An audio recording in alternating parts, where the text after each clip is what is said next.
This is Diving In with the Port of Seattle. I'm Mallory Hauser. I'm here with Stephanie Jones Stebbins, our Managing Director of the Maritime Division here at the Port of Seattle. Today is a significant day, and why is that?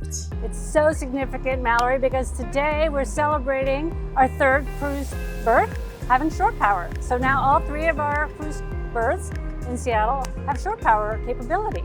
That's right. We're here at Pier 66. We are now fully shore power capable at all cruise berths. Tell me a little bit about why that's important to the Port of Seattle. So when vessels come to our port, if they can turn off their engines and plug into the city electricity to run their operations while they're in port, that really reduces the amount of air pollution and greenhouse gases. So it really helps both the port and our cruise line partners achieve their greenhouse gas goals. Pier 66, for those who don't know, is right in the middle of downtown. We're right on the Seattle waterfront. This has been quite a engineering and kind of project for the Port of Seattle. Can you tell us a little bit of why this project was so unique?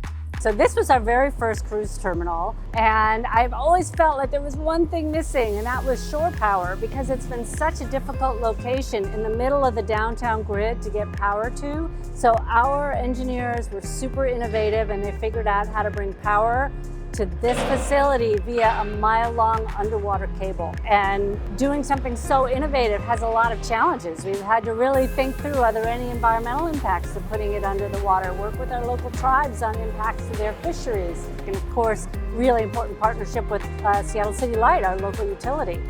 Yeah, so you just touched on it a little bit, but tell me about the partnerships that it took and how many, who all was involved in this? So first, I will say our local utility. This is a lot of power to this location. So figuring out where we could connect to the city system, work with them to safely make that connection, bring the underwater cable. They had work to do, we had work to do, we had to do it in sync.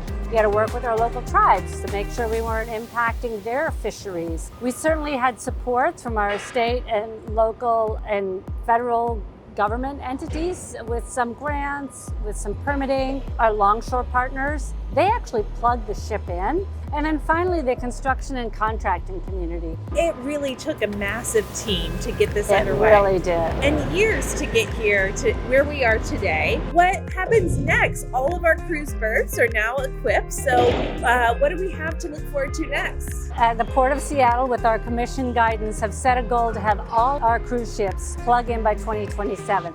That means that only cruise ships that have the capability to plug in come to our harbor. So what this means is many of our cruise ships are already equipped for shore power. Some of them will have to get equipped by 27, or different cruise ship will be calling. Additionally, we do have some work ourselves. So we're making upgrades to our shoreside equipment to make it more flexible, so that every vessel should be able to plug in. And those are some additional capital investments that the Port of Seattle is making to make sure that no matter the configuration on the vessel, we'll be able to accommodate that so vessels can plug in. Wonderful. So a major milestone. We haven't reached the end of the decarbonization journey, but we've certainly hit a huge milestone today. Thank you. This is a really important step on the way to decarbonization. Wonderful. Well, thank you for joining us. Thank you. I'm Mallory Hauser. This is Diving In with the Port of Seattle.